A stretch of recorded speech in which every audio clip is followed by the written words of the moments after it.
Hangar 4 stood dressed in ceremony. Flags hung in precise intervals along steel beams. A backdrop bearing the Navy SEAL trident loomed behind the podium. Rows of folding chairs stretched toward the back, filled with officers in dress whites, families in their Sunday best, and a handful of civilians who'd earned invitations through proximity to greatness. At the front, Admiral Rhea Blackwood moved with the kind of energy that bends rooms toward her. 42 years old, trim and commanding in her service dress blues, she worked the crowd with practiced ease. Her remarks sharp enough to draw laughter, warm enough to feel personal. She was midway through a story about resilience when her gaze snagged on a figure at the back, a man in a worn canvas jacket standing beside a teenage girl clutching a cello case. Rhea paused, smiled with surgical precision, and asked the question that would unravel everything. "What was your call sign, hero?" The room rippled with polite laughter. The man looked up slowly. His voice came quiet, deliberate. "Iron Ghost." Silence dropped like a curtain.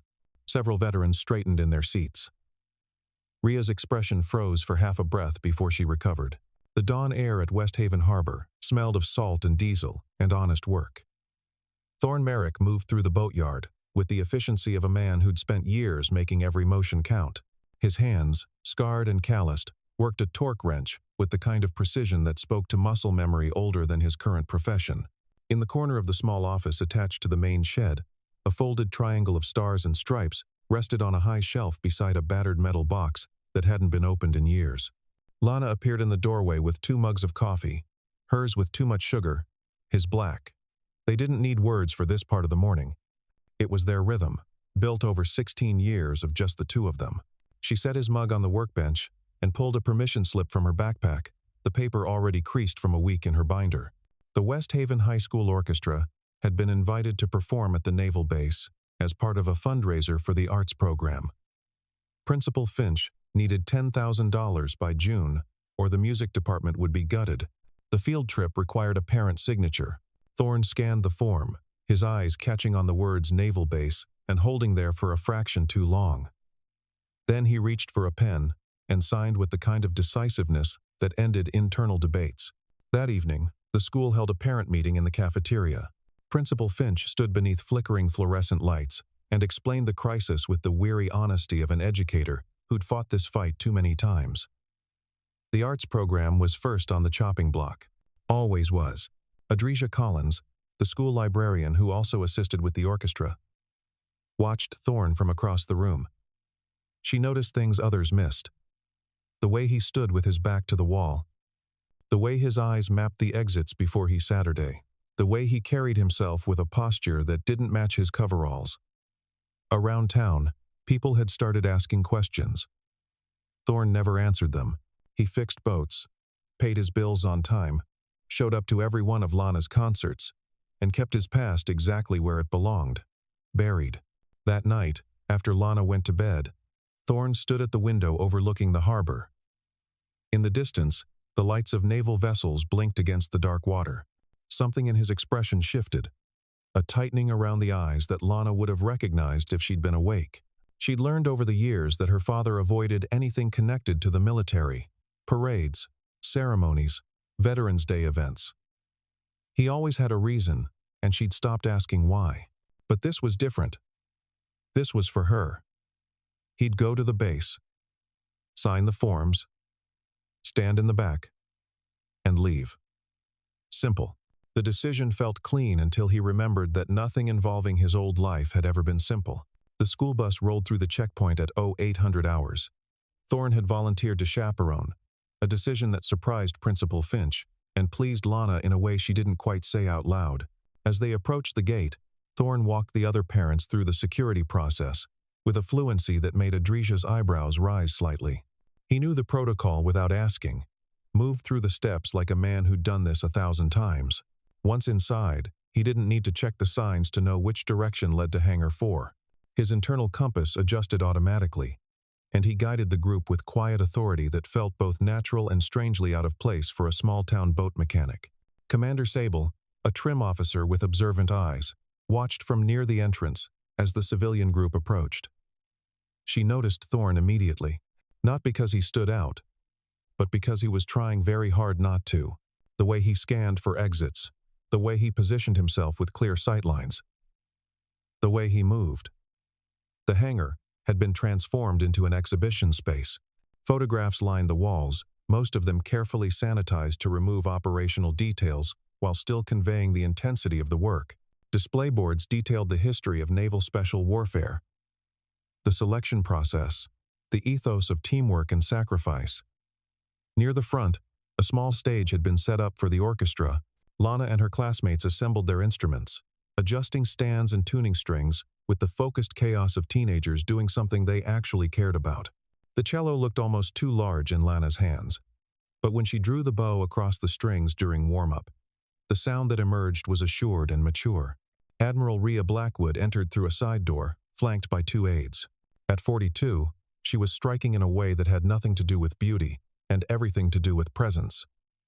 She moved through the VIP section shaking hands, her energy filling the space like a tide coming in. When the orchestra began to play, the room settled into attention. Lana's solo emerged from the adagio with the kind of aching clarity that made people forget to breathe. Rhea listened with the expressionless intensity of someone who'd learned to armor herself in public. Afterward came the meet and greet. Rhea approached the student group with practiced warmth, asking questions that sounded personal but weren't. When she reached Thorn, something in her demeanor shifted. Maybe it was the way he stood. Maybe it was the way he didn't seek her attention. "You served, didn't you?" She made it sound casual, friendly. Thorn offered a non-committal nod. "Long time ago." Rhea smiled, and there was an edge to it now, something playful and cutting at once. "Let me guess. Motor pool? Supply?" A few people laughed. It was meant to be lighthearted. Sable, standing nearby, saw Thorn's jaw tighten for just a moment before he controlled it. Lana's hand found the edge of her cello case and held on. Rhea leaned in slightly, playing to the crowd now, her voice carrying that tone of authority mixed with entertainment that people like her wielded like a weapon. "Come on, don't be shy. What was your call sign, hero?" The question hung in the air. Thorn met her eyes, his expression neutral, and spoke 2 words that changed the temperature of the room. "Iron Ghost." Someone dropped a glass. The sound of it shattering on concrete seemed impossibly loud in the sudden silence. One of the older officers, a master chief with 30 years in, straightened so fast his chair scraped. A few people exchanged glances, uncertain whether they'd heard correctly. Rhea's smile remained fixed, but something behind her eyes shifted, recalculating. Commander Sable moved closer, her interest now sharp and professional. She addressed Thorn with careful respect. "Sir, do you still have any mission currency? Challenge coins? Insignia?" Thorn reached into his jacket pocket and produced a single coin. It was worn smooth at the edges from years of being carried. He placed it in Sable's palm without ceremony. She turned it over, examining the markings, and her face went still. The coin matched a description she'd seen in classified briefings, tied to an operation that wasn't supposed to exist in official records. Rhea recovered quickly, her voice taking on a diplomatic polish. "Thank you for your service." The words were correct, but they landed cold. Several junior officers nearby moved almost unconsciously into positions of respect, a subtle deference that Rhea noticed and clearly didn't appreciate. The power dynamic in the room had shifted in a way she hadn't anticipated and couldn't immediately control. Lana stared at her father as if seeing him for the first time. The quiet man who fixed boats and made her breakfast and taught her to tie knots had just become someone else entirely. Or maybe he'd been that person all along, and she'd never known. Across the hangar, phones were already coming out. Not to take pictures, that was forbidden, but to send texts. Within minutes, the name Iron Ghost was moving through secure channels, pulling up fragments of after-action reports, mission summaries, and a set of records that had been heavily redacted for reasons no one had ever fully explained. Adrisha appeared at Lana's side, her hand gentle on the girl's shoulder. "Breathe," she whispered, just like before a performance. 4 counts in, 4 counts out. Lana nodded, her hands shaking slightly. Thorn remained still, his expression unreadable, while the room reorganized itself around him. Rhea brought the event to a polite close, thanking everyone for their participation and support, but her eyes kept returning to Thorn with an intensity that felt less like curiosity and more like calculation. As the crowd began to disperse, Sable made a point of shaking Thorn's hand. "We should talk," she said quietly. "Not here. Not now. But soon." Thorn nodded once. End of 7. Lana moved to his side, and they walked out together, father and daughter, through a gauntlet of eyes that saw them differently than they had an hour before. That night, back in the small house attached to the boatyard, Thorn pulled a chair to the center of the living room and climbed up to retrieve the metal box from the high shelf. Lana sat on the couch, her cello resting against her shoulder, waiting. He set the box on the coffee table between them and opened it for the first time in years. Inside was the folded flag, a photograph with faces deliberately blurred, the Damascus coin, and a set of dog tags he'd never been able to throw away. Thorn spoke slowly, choosing his words with the care of a man who'd kept them locked down for more than a decade. The mission had been a direct action raid targeting a high-value individual in a compound outside Damascus. Intelligence suggested minimal security, quick in and out. But when they arrived, the situation was wrong.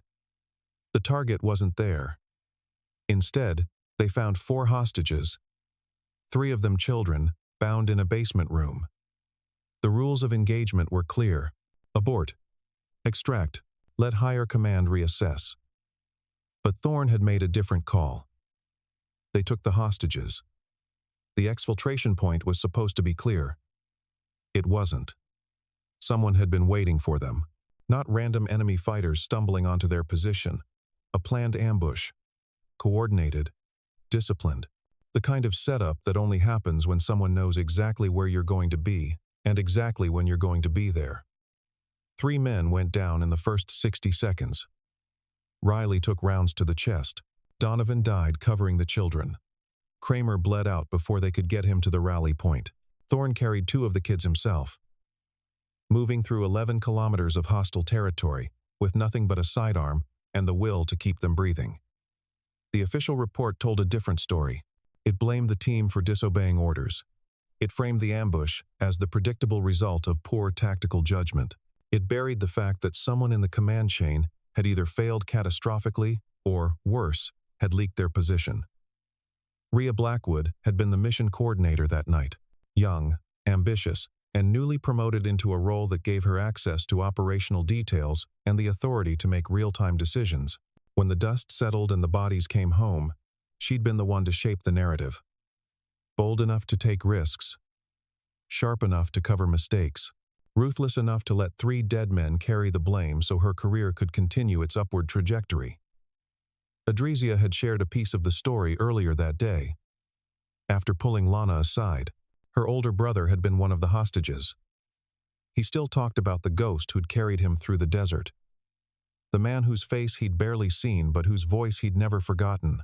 Lana sat in silence for a long time after her father finished speaking. Then she set down her cello, crossed the room, and put her arms around him. The embrace was fierce and wordless. The kind of hug that says everything language can't. When she finally pulled back, her eyes were wet but her voice was steady. "What happens now?" Thorn looked at the flag, the coin, the blurred photograph. "I don't know, but whatever happens, you come first." Lana nodded. She understood.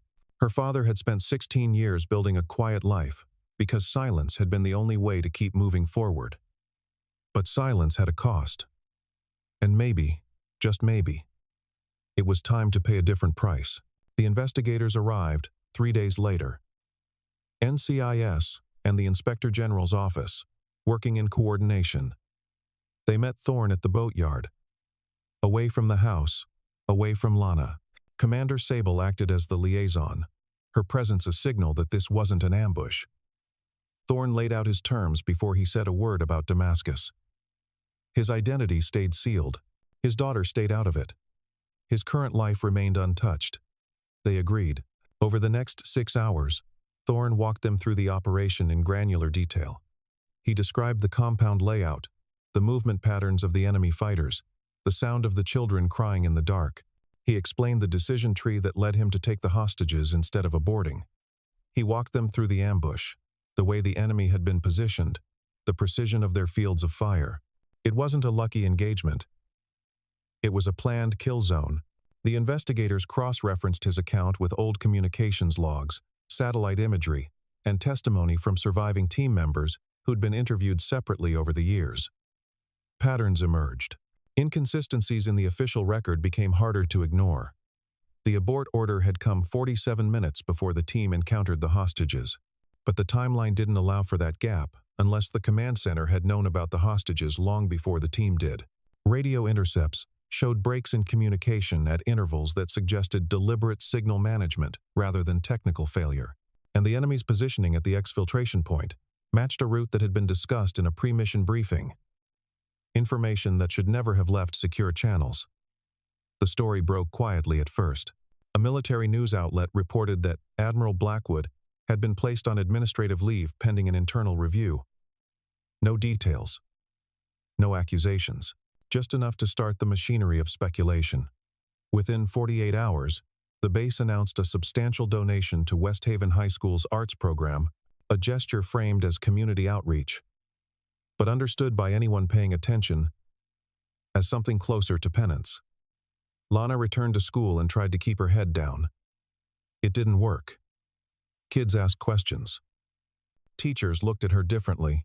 She spent her free periods in the music room, practicing scales until her fingers ached, using the cello as an anchor against the storm. Thorn moved through his days with the heightened awareness of a man who knew he'd become a target. He checked locks. He varied his routes. He installed cameras. The old reflexes came back easily, muscle memory that had never really faded. Adrasia stopped by the boatyard one evening with a thermos of coffee and a bag of sandwiches. She sat on an overturned crate and watched Thorn work for a while before speaking. "My brother wants to meet you. Properly, I mean. He's tried a dozen times to find you over the years." Thorn didn't look up from the engine block he was reassembling. "He doesn't owe me anything. Maybe not. But some ghosts come back so we can understand why we survived." Thorn set down his wrench and finally met her eyes. "I'm not a ghost. I'm just a guy who made a call and got lucky." Adresia smiled, sad and knowing. "No. You're a guy who made a call and carried the weight of it for 16 years. That's not luck. That's something else." She left the thermos and went home. Thorn drank the coffee slowly, watching the sun set over the harbor, and wondered if the weight was finally about to shift. They came on a Saturday morning. Two men, both in their 50s. Both moving with the careful economy of people who'd learned to navigate the world with bodies that didn't work the way they used to. Weston had a carbon fiber prosthetic where his left leg used to be. Archer carried himself with the slight hitch of someone with a fused spine. They stood at the edge of the boatyard, just outside the fence, waiting. Thorn saw them from the office window and knew immediately who they were. He walked out slowly, wiping his hands on a rag, and stopped a few feet away. For a long moment, nobody spoke. Then Weston grinned, the kind of grin that carried 16 years of grief and relief and brotherhood, and said, "Ghost, you stubborn bastard, you're actually alive." They shook hands in silence. Men like them didn't need words for this part.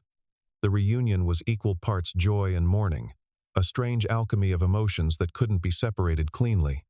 They talked for hours, not about the mission, not at first. They talked about the years after. Weston's medical discharge, his struggle with painkillers, the marriage that didn't survive, Archer's transition to contracting work, the nightmares that still came some nights, the grandkid who'd just learned to walk. They talked about Riley and Donovan and Kramer, the men who didn't get to grow old, whose families had spent 16 years believing their loved ones died because of bad leadership and reckless decisions. "They deserve better," Weston said quietly. "Their families, I mean. They deserve to know the truth." Archer nodded. "We all do." That afternoon, Commander Sable arrived with an update. The investigation had uncovered communications that placed Rhea Blackwood at the center of the intelligence failure. She'd known the compound was under heavier surveillance than the initial brief suggested. She'd known the exfiltration route had been compromised, and she'd made a calculated decision to proceed anyway, betting that a successful capture of the high-value target would outweigh the risks. When the mission went sideways and men died, she'd shaped the narrative to protect herself and her career trajectory. It was a gamble. A cold, ambitious gamble. And it had worked for 16 years. Lana came home from orchestra practice and found her father sitting at the kitchen table with two strangers and a naval officer. She set down her cello case and listened as they explained what was happening. Her eyes moved between the men, taking in the scars, the weariness, the unspoken bond that connected them. When they finished, she asked the only question that mattered to her. "Is this going to hurt, Dad?" Weston looked at Thorn, then back at Lana. "No, kid. This is going to help him." Thorn wasn't so sure. He'd built 16 years of peace on the foundation of silence. Digging up the past meant risking everything he'd built. But Lana surprised him. She leaned against the counter, arms crossed, and said, "You should go. To Washington, I mean. When they ask you to testify or whatever. You should go." Thorn studied his daughter's face, searching for doubt.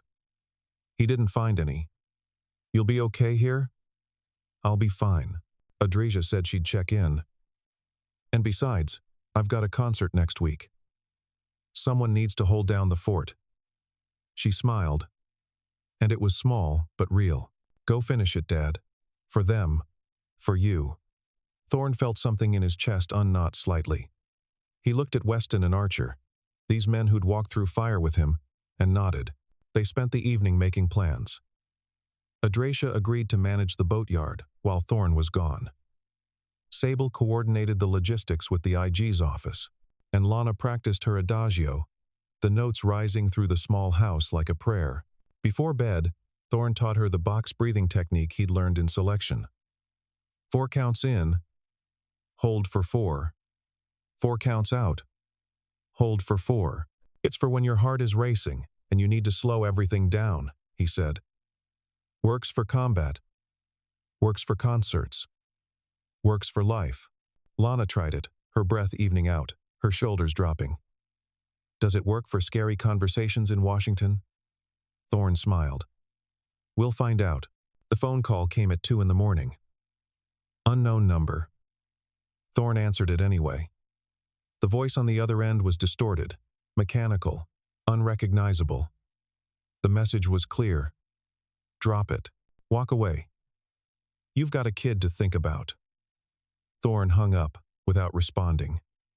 He didn't sleep the rest of the night. Instead, he sat in the kitchen with a cup of coffee and a notepad, working through contingencies, threat assessment, response protocols, evacuation routes. The old training came back like riding a bike, and he hated how natural it felt. In the morning, Lana found him at the table, the notepad covered in diagrams and shorthand she didn't understand. She poured herself juice and sat across from him. Bad night? Complicated night. She didn't push. They ate breakfast in comfortable silence, the kind that only comes from years of learning each other's rhythms. Later, she spent the afternoon in the music room at school, working through the climactic section of the adagio. It was the hardest part, the place where the emotion peaked and threatened to overwhelm the technique. She kept losing the thread, her bow pressure inconsistent, her vibrato shaky. Thorn showed up halfway through her practice session. He sat in the back row of the empty auditorium and listened. When she finished and looked up, frustrated, he walked down to the stage. You're thinking too much, he said. What do you mean? The notes are right. The technique is solid. But you're in your head instead of trusting your hands. He demonstrated the box breathing pattern again. Before the hard section, take a breath. 4-4-4-4. Let your body remember what it knows. Lana tried it. This time, when she reached the climax, her bow moved with clean, confident strokes. The sound filled the room, aching and perfect. Thorn smiled. There it is. They sat on the edge of the stage afterward, legs dangling. Lana leaned her head on her father's shoulder. Are you scared? About Washington? Thorn considered the question carefully. I'm scared of making the wrong call and having other people pay for it. That's the part that's hard. But you made the right call. You saved those kids. I did. But I also lost 3 men, and no matter how right the call was, I still carry them. Lana was quiet for a moment. Then she said, I think that's what makes it the right call. That you still carry them. Thorn turned to look at his daughter, this impossibly wise 16-year-old, who somehow knew how to say the exact thing he needed to hear. When did you get so smart? I had a pretty good teacher. That night, Thorn packed a small bag, clean shirt, dress slacks, the folded flag in a separate cloth case. He set a go bag by the door, just in case, supplies for a fast evacuation if things went wrong. He didn't think he'd need it. But he'd learned a long time ago that the things you don't prepare for are the things that kill you. Lana hugged him before bed, holding on a little longer than usual. Come back, she said. I always do. The hearing room in the Pentagon was smaller than Thorn had expected. Wood paneling, flags, a long conference table with microphones. Weston and Archer sat to his left. Across the room, representatives from NCIS, JAG, and the Secretary of the Navy's office arranged folders and tablets. Overhead lights cast everything in stark, fluorescent truth. The proceeding opened with formalities, oaths, and procedural language that made Thorn's skin itch. Then the questions began. They walked him through Damascus step by step, from pre-mission brief to the final extraction. He answered each one with clinical precision. Emotion stripped away. Facts laid bare. The investigators presented communications logs showing Ria's awareness of compromised intelligence. They displayed satellite imagery that confirmed enemy positions inconsistent with the briefing. They entered testimony from signals analysts who'd flagged irregularities in the command chain that night. 3 hours in, they called a recess. Thorn stepped outside and found Commander Sable waiting with a bottle of water and a quiet update. It's going well. The evidence is solid. They're going to recommend full exoneration for the team and a formal review of Blackwood's conduct. Thorn nodded. He felt strangely numb, as if the weight he'd carried for 16 years was lifting so slowly he couldn't quite process the absence. When they reconvened, the Secretary of the Navy made a brief statement. He acknowledged the failures that had allowed good men to die and their reputations to be tarnished. He announced that the official records would be corrected. Riley, Donovan, and Kramer would be posthumously awarded the Navy Cross. Weston and Archer would have the blemishes removed from their service jackets, and Thomas Everett, call sign Iron Ghost, would be recognized for actions consistent with the highest traditions of naval service. The families were there. Riley's mother, gray-haired and weeping. Donovan's brother, holding his nephew's hand. Kramer's widow, her face a landscape of grief and relief. They received the folded flags, the medals, the apologies that could never be enough but were offered anyway. Then Lana walked into the room carrying her cello. Nobody had announced this part. She'd asked Sable for permission, and Sable, understanding that some moments require more than words, had quietly arranged it. Lana sat, adjusted the cello between her knees, and began to play the adagio. The room fell into absolute stillness. The notes moved through the space like a living thing, finding the grief and the honor and the love that bound these broken people together. When she finished, there was no applause, just silence. The kind of silence that holds everything. Thorn stepped to the microphone for the first time. He spoke 4 sentences, his voice steady but raw. Honor belongs to the ones who didn't come home. They made the right calls. They paid the price. We're here to make sure people remember that. Afterward, there were handshakes, quiet words. The kinds of gestures that try to bridge the unbridgeable. Thorn found himself holding Riley's mother as she sobbed into his shoulder, whispering thank you over and over. He held Donovan's brother, who'd been 7 years old the last time he saw his sibling alive. He stood with Kramer's widow and looked at the medal she'd waited 16 years to receive. Weston clapped him on the back. Archer squeezed his shoulder. And Lana stood to the side, cello at rest, watching her father become whole. In a way she hadn't understood, he'd been broken.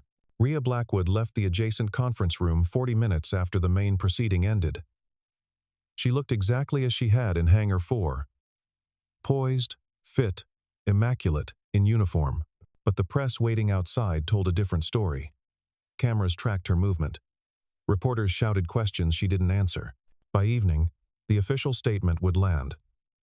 Admiral Blackwood placed on administrative leave, pending expanded investigation into command decisions related to Operation Damascus. Inside, the hallway emptied slowly. Thorn was one of the last to leave. He walked past the portraits of former Navy leaders, men and women who'd navigated impossible choices and lived with the consequences. He was almost to the exit when he saw her. Rhea stood near a side corridor, flanked by 2 Navy lawyers but momentarily alone. Their eyes met. For a long moment, neither moved. Then Thorn did something that surprised even himself. He stopped, came to attention, and rendered a salute. It wasn't mockery. It wasn't defiance. It was acknowledgement. A statement that despite everything, the uniform still meant something, and the chain of command still held weight, even when individuals failed it.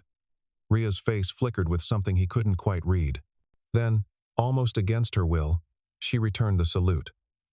The gesture was stiff, reluctant, but it was there. When she lowered her hand, Thorn spoke, his voice carrying just far enough. Sometimes courage is staying quiet, but today, courage was telling the truth. Rhea held his gaze for 3 more seconds. Then she turned and walked away, her lawyers closing ranks around her. Thorn continued outside, where Lana and Sable were waiting by a government sedan. The drive back to West Haven took 6 hours. They stopped once for gas and coffee. Lana slept in the back seat for most of it, her cello secured beside her. Thorn drove in silence, watching the landscape shift from federal buildings to suburbs to the open stretches of highway that eventually led home. By the time they pulled into the boatyard, the sun was setting. Adracia waved from the porch of the office. The shop lights were on. Everything was exactly as they'd left it. Lana stirred awake and yawned. "We home?" "We're home." They climbed out of the car, stretched, and stood for a moment in the fading light. Somewhere in Washington, lawyers were drafting official language. Somewhere in West Haven, Principal Finch was scheduling a press conference to announce the arts program had been saved. And somewhere deep in the classified archives, 3 names were being moved from one column to another. Shame replaced with honor. 16 years too late, but not too late to matter. Thorn looked at his daughter. She looked back and smiled. "You did good, Dad. So did you." They went inside together, father and daughter, and closed the door on the hardest day of their lives. 3 weeks later, the boatyard settled back into its familiar rhythm. The afternoon sun cut through the gaps in the shed's walls, illuminating dust motes that drifted like snow in the still air. The smell of salt and engine oil was a constant, comforting in its reliability. Lana sat on a crate near the water's edge, playing something new, not the adagio anymore but a lighter piece, something with hope threaded through the notes. Weston and Archer had driven up for the weekend. They sat at a makeshift table constructed from sawhorses and plywood, drinking beer from bottles, sweating in the June heat. The Damascus coin rested beside the folded flag. Objects that had been hidden for so long now resting in plain sight. There was a knock at the gate. Thorn looked up, tensed for a moment out of habit, then relaxed when he saw who it was. A man in his early 30s, tall and sun-weathered, stood beside a woman and 3 young adults, Adricia's brother. And behind him, the other hostages from that night, no longer children but carrying the memory of childhood terror in the lines around their eyes. They didn't say much at first. The brother stepped forward, extended his hand, and when Thorn took it, pulled him into an embrace that lasted long enough to say everything words couldn't. The woman, who'd been 9 years old when Thorn carried her 11 kilometers through hostile territory, cried quietly. One of the young men, who'd been 6, just stood and stared like he was seeing a myth made flesh. They stayed for an hour. They thanked him, though Thorn kept insisting there was nothing to thank. They met Lana, who was gracious and shy in equal measure. They stood at the water's edge and watched the boats move in and out of the harbor while the sun dropped toward the horizon. Before they left, the brother pressed something into Thorn's hand. A photograph, creased and faded, showing 4 faces, 3 of them children, One of them a young man in fatigues whose features were barely visible in the darkness but whose presence was unmistakable. "We never forgot," the brother said simply. After they left, Commander Sable arrived, out of uniform, carrying a six-pack and a question. "The Navy wants to know if you'd consider coming back. Consulting. Training. Something low profile. You've still got skills they need." Thorn shook his head, smiling for the first time in what felt like weeks. "I'm good here." "You sure? You could do a lot of good." "I am doing good." He gestured to Lana, to the boatyard, to the quiet life he'd built. "This is where I'm supposed to be." Sable nodded, unsurprised. "Fair enough, but if you ever change your mind, you've got people who'd be glad to have you back." She raised her beer in a toast. To the ghosts who came home. They drank. The sun finally slipped below the harbor, turning the water gold and then copper, and then dark. Lana finished her piece and set the cello aside. She came to stand beside her father, shoulder to shoulder, watching the same horizon. "Think she'll ever apologize?" "Blackwood, I mean." Thorn considered it. "Maybe, but I don't need her to. The truth is out. That's enough." In Washington, Rhea Blackwood sat in a quiet office reviewing her options with lawyers who charged by the hour. Her phone buzzed once, with a message she'd drafted and deleted a dozen times before finally sending. It said only, "Thank you." Thorn saw the message when he checked his phone later that night. He read it twice, thought about responding, then set the phone down and didn't. Some conversations didn't need an answer. The next morning, Thorn woke early and walked down to the water. The first light was just breaking over the harbor, painting everything in shades of gray and gold. He stood at the edge of the pier, hands in his pockets, and thought about Riley and Donovan and Kramer. He thought about the weight of command, the cost of decisions, the price of silence. And for the first time in 16 years, the weight felt lighter. Not gone. It would never be gone. But lighter. Manageable. Lana appeared beside him, 2 mugs of coffee in hand.